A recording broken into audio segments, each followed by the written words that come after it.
Loops whole है उसको निकाल कर हम लोगों को आगे बढ़ना होगा और अपने जो विरासत में जो वर्षा में मिला हुआ है उसकी देखभाल हम ही लोगों को करना होगा, कोई बाहर के लोग नहीं करेंगे। बाहर के लोग लुटने के लिए हैं। सेंट्रल गवर्नमेंट जिस तरह से वक्फ बोर्ड पर काबिज होने की कोशिश कर रहा है, इससे मुसलमानों को कितना खामियाजा भुगतना पड़ेगा? देखिए सेंट्रल गवर्नमेंट नहीं, मुसलमान कमज़ोर पड़ गए हैं। मुसलमान का ईमान ये तो आप सुने हुए हैं। तो आज रात के बाद सुबह होता है, दिन आता है। तो रात ही में आप सोचिएगा खाली रात ही रहेगा, ऐसा नहीं। आपको भी कोशिश करना होगा, एकजा होना होगा, अच्छे से दिमाग लगा कर लड़ाई करना होगा।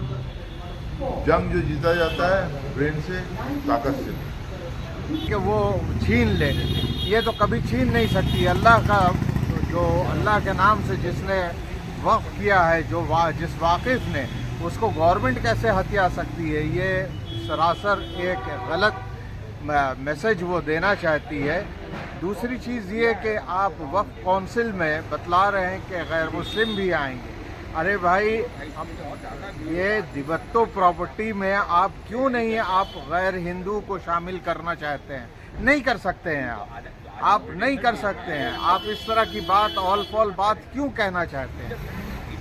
तीसरी बात ये है कि वक्फ के अंदर में आप इसको आप बार बार आप ये करते हैं कि ये जब जालिम की नीयत खराब हो जाती है तो उसके सामने लाख दलाल पेश किया जाए तो अपनी बात से पीछे नहीं हटता और हर हाल में जुल्म और बर्बरियत का बाजार गर्म करते हुए कब्जा करने की कोशिश करता है। यही हाल इन दिनों सेंट्रल गवर्नमेंट की हो चुकी है। पहले बाबरी मस्जिद, मुस्लिम वुमेन्स बिल, 3 तलाक, आर्टिकल 370 के बाद उनका जब कलेजा ठंडा नहीं हुआ तो अब मुसलमानों की ज़मीन यानी वक्फ पर कब्जा जमाने के लिए नीयत खराब कर रही है। याद रहे कि इस मुल्क में डिफेंस और रेलवे के बाद सबसे बड़ी प्रॉपर्टी है वह वक्फ की प्रॉपर्टी है। वक्फ की ज़मीन का मतलब ऐसी ज़मीन जो अल्लाह के लिए वक्फ कर दी गई है। मरकजी सरकार यानी सेंट्रल गवर्नमेंट चाहती है कि वक्फ में कुछ तरमीम किया जाए। उम्मीद नाम के इस मौजू पर उन्होंने पहले इस बिल को लोकसभा में पेश किया, मगर जब ये बिल लोकसभा में रिजेक्ट हो चुकी है तो उसको ज्वाइंट पार्लियामेंट्री कमेटी के पास भेजा। 31 लोगों पर मुश्तमिल यानी लोकसभा और राज्यसभा के 31 लोगों पर मुश्तमिल एक कमेटी बनाई गई जिसका नाम रखा गया JPC ज्वाइंट पार्लियामेंट्री कमीशन। मुसलमानों की बड़ी तंजीमें मुस्लिम personal law board, Jamaat Islami, इमारत सरैया, जमीयत अहले हदीस, जमीयत उलमा हिंद समेत दीगर मुस्लिम तंजीमें JPC के मेम्बरान से मुलाकात कर रहे हैं और इस बात को दलाल के साथ पेश करने की कोशिश कर रहे हैं कि वक्फ की ज़मीन होती क्या है। आज उसी वक्फ की ज़मीन को बचाने के सिलसिले में कलकत्ता में एक राउंड टेबल कॉन्फ्रेंस हुआ, वक्फ प्रोटेक्शन राउंड टेबल कॉन्फ्रेंस हुआ।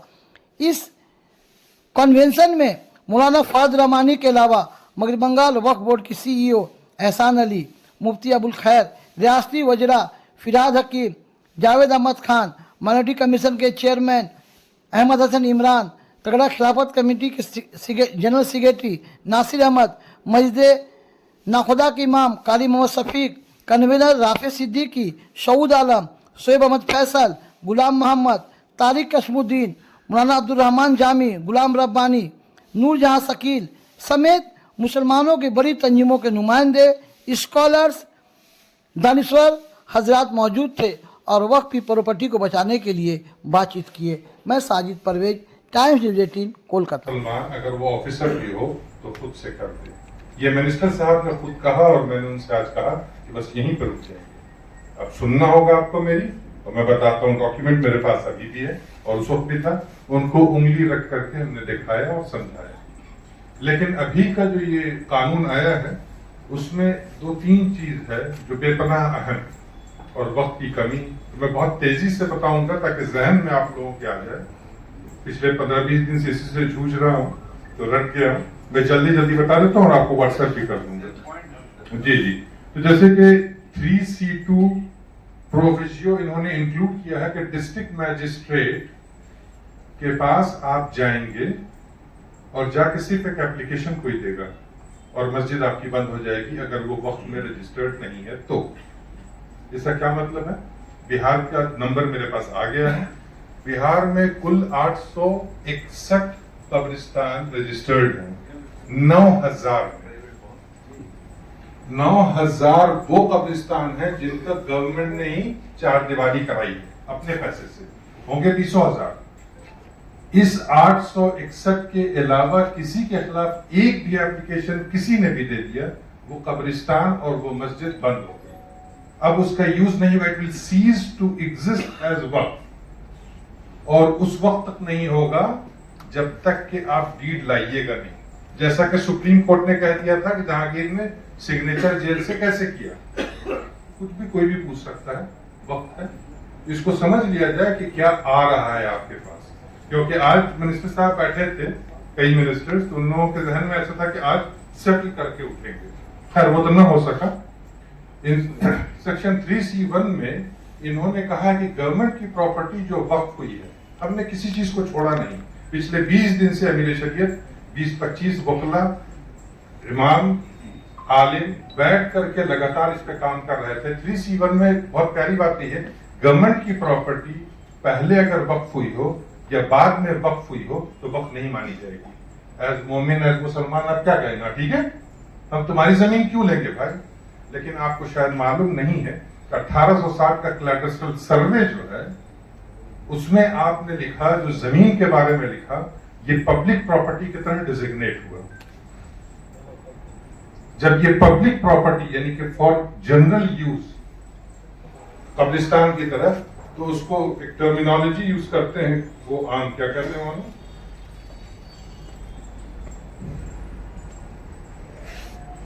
गैर मजरूआ खास और गैर मजरूआ आम।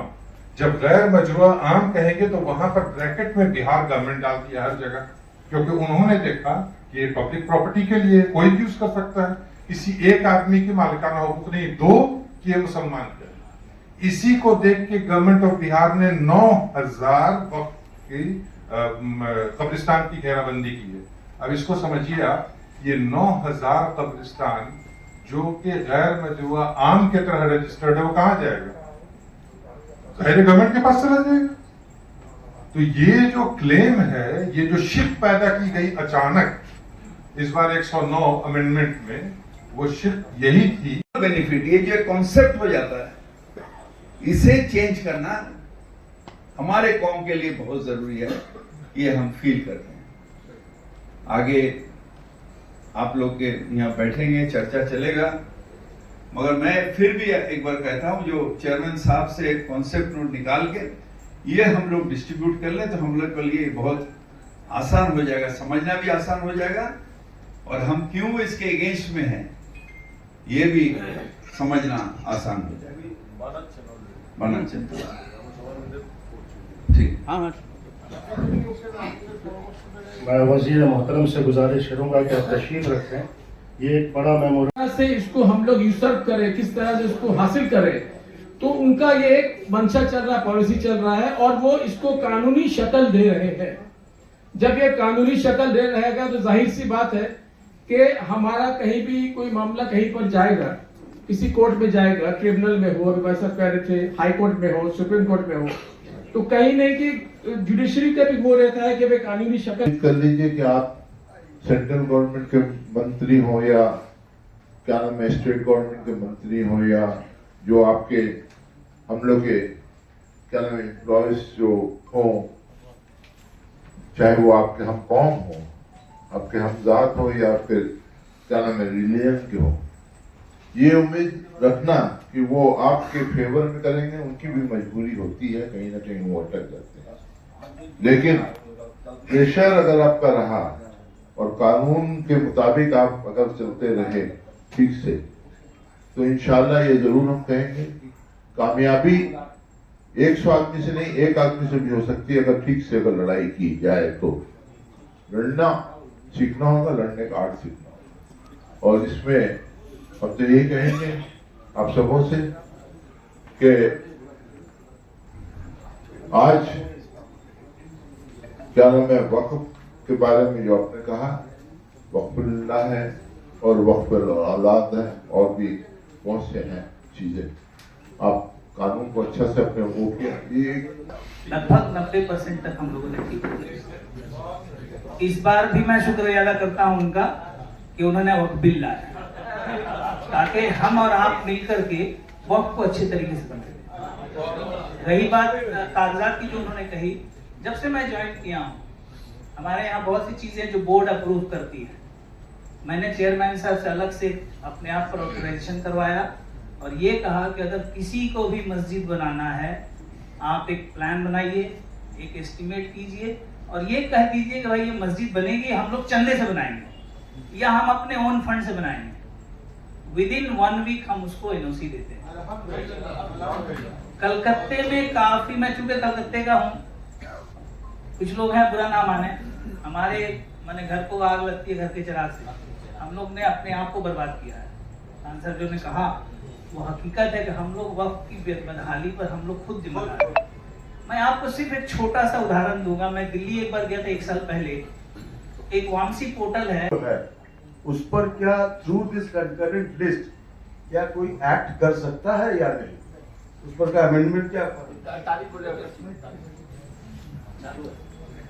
जी फातुर साहब ने एक सवाल किया है कि कॉन्स्टिट्यूशन में कॉन्करेंट लिस्ट है, स्टेट लिस्ट है और सेंट्रल लिस्ट है, लेकिन उसमें आर्टिकल 245 से पढ़ेंगे आप 254 तक पीथ एंड सब्सटेंस थ्योरी है, जहां पर क्लैश करेगा वहां पर सेंट्रल लॉ प्रिवेल करेगा, स्टेट लॉ प्रिवेल नहीं करेगा। इसके कई सारे जजमेंट है, इसलिए इसमें कोई पॉसिबिलिटी नहीं है कि स्टेट अपना कोई इनेक्टमेंट ले आएगा। और वक्फ एक्ट जो है वो सेंट्रल एक्ट है, it's not a state act.